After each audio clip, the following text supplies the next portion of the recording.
So today we are going to learn about the topic projectile motion. When we are dealing with projectile motion, we are dealing with the motion of an object thrown in the air to move under the influence of gravity alone. So let us assume we have an object which is thrown from this origin or in air. This object will travel to follow this path, and this motion described is what is known as projectile motion, and the object is the projectile. So when we are dealing with projectile motion, there are different terms which have to be understood. The first term is projectile, as we have said, and the other one is range. The range is just the horizontal distance covered by the projectile, and the maximum height is just the maximum um, height attained by the projectile, and the angle of projection theta is equal to this angle with which the projectile is thrown in the air. And the other one is the velocity of projection, which is u, which is the initial velocity of the projectile. And we have the time of flight t, which is the time taken by the projectile to travel from this point up to this point. Let us assume this is point T, this is point A. We have also the trajectory. The trajectory is just the path taken by the projectile. And also we have the origin O, which is the initial point where the projectile starts. So when the projectile is thrown in this manner, we have the initial speed, the distance it covers, and the g. Because the g points downwards, it becomes negative, while the initial speed and the s are pointing upwards, so they become positive. So we may use this to, uh, to derive different equations for solving mathematical problems relating to projectile motion. So we have examples of projectile. Example of projectile include when you kick a football, when you throw a stone in the air. All those are examples of projectile motion. Also, we have the different assumptions which are made when you are dealing with projectile motion. Those assumptions are such that we have to ignore the curvature of the S, we have to ignore the air resistance, and also the gravity. We assume the gravity G to be constant.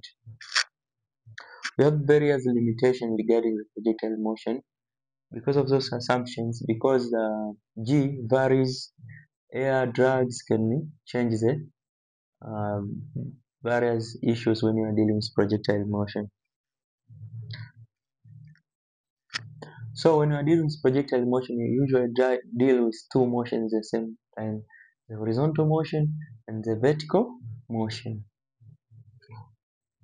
So we have the three equations of motion. U is equal to V is equal to U plus AT. This is the first equation.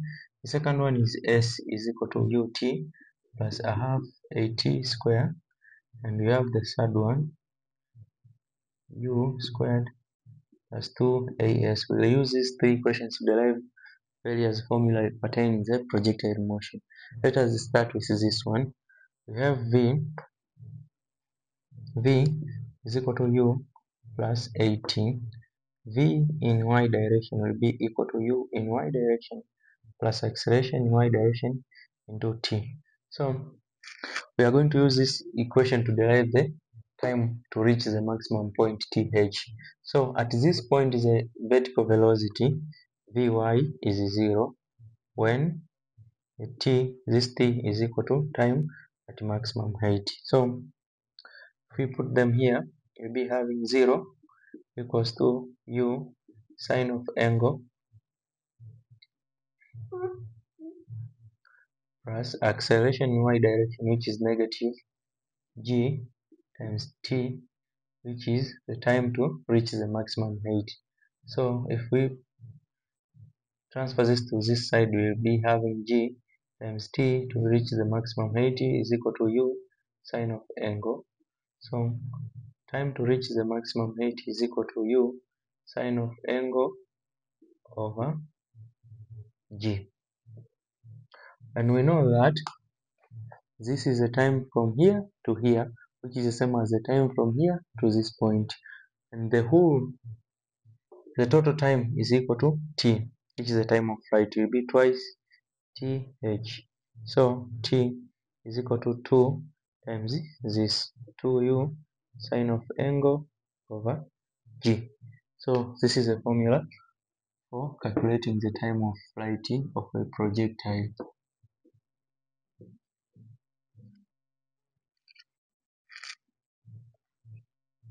Then from the time of flight, now let us derive a formula for calculating the maximum height h. This can be derived from this equation here. We have v square is equal to u square plus 2as. So v in y direction is equal to u in y direction squared plus 2as in y direction. So v in y direction at this point is 0 squared is equal to u of y, u sine of angle squared plus 2. Acceleration in y direction is negative g times s of y, which is h. So if we transfer this, it will be 2gh is equal to u square sine square of angle. So the maximum height is equal to u square sine square of angle over g. So this is a formula for calculating the maximum height, u square sine square of angle over 2g over 2g. Now let us derive a formula for calculating the range r. We know that distance in x direction is equal to velocity in x direction times t. So the range will be equal to speed in x direction is equal to u times the cosine of angle times t. So the range will be equals to u cosine of angle times t. T is 2u sine of angle over g. So the range will be equals to u times u 2u squared u times u square twice sine of the angle times cosine of the angle over g. From trigonometric identities, we know that sine of angle twice the sine of angle cosine of angle is equal to sine times 2 times the angle. So the range is the same as writing u square. This thing becomes sine 2 angle over g. This is the formula for range.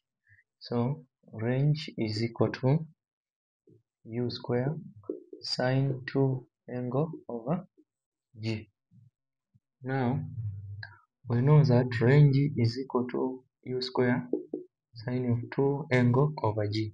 So in order to get to the maximum range, this value has to be equal to 1. So range will be equals to u square over g. This is a formula for maximum range, which is obtained when this value here is equals to 1. So 2 angle will be equal to sine inverse of 1.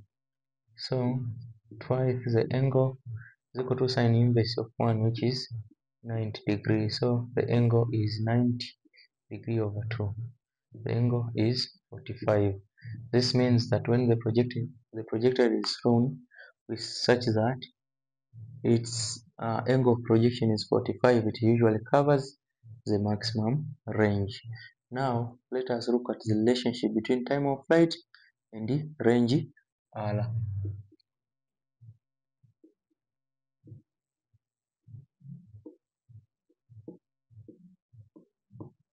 Know that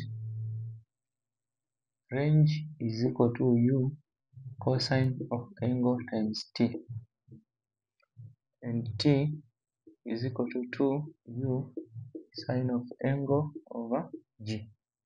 So if we take r divided t divided by r. T divided by r will be equals to 2u sine of angle over g divided by this, which is the same as writing its reciprocal, multiplying by its reciprocal, cosine of angle times t. So t over r will be equals to twice u sine of the angle divided by this g u t cosine of angle. So u and u goes down, and the sine over cosine is the same as tangent. So t over r is equal to 2 sine over cosine is tangent of the angle divided by g times t, gt.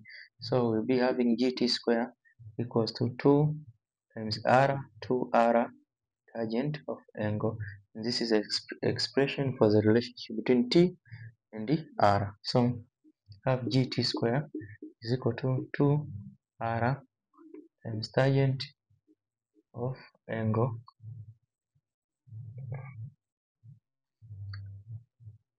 Now let us look at the relationship between range and maximum height h. We know maximum height is equal to u square sine square of angle over 2g, and the range is equal to u square sine twice the angle over g. So if we take h divided by r, it will be equals to u square sine square over angle 2g divided by this, which is the same as multiplying the reciprocal. So g and g, u square and u square, sine with sine square of angle. So h over r will be equals to sine square of angle divided by 2 times sine twice the angle, which is the same as writing 2 sine of angle cosine of angle. So this and one sine here cancels. The remaining is h over r is equal to 2 times 2, 4. Sine over cosine is tangent. So it's the tangent of the angle over 4. So h is equal to r tangent of angle over 4, which is equal to r tangent of angle over 4. So the path taken by the projectile is usually a parabola. We have to prove that the path taken by a projectile is a parabola. So we know that the distance in x direction is equal to speed in x direction times t, which is the same as writing as s, which is equals to x is equal to u cosine of angle times t. So t will be equals to x divided by this u cosine of angle. So from the second equation of motion, we know that s is equal to ut plus half at squared. So s in y direction is equal to u in y direction t plus half acceleration in y direction t squared. So s of y, which is equal to y, will be equals to u of y, which is equal to u sine of angle times t plus a half times acceleration in y direction, which is negative g times t squared. So y equals to u sine of angle into t plus minus g t square over 2. So let's say g over 2 times t squared. So we know that t is equal to x over u cos theta. Let us put this into this equation here. So y will be equals to u sine of angle times t, which is x over u cosine of angle minus g over 2 times x over u cosine of angle squared. So y is equal to u and u cancels. Sine over cosine is equal to tangent of angle times x minus g over 2 x square over u square cosine square of angle. So y is equal to tangent of angle times x minus g over 2 u square cosine square of angle times x squared. So y is equal to ax minus bx square. If we assume this is the same as b and this is the same as y as a, and this question is an equation of parabola. So this proves that the path taken by a projectile is usually a parabola.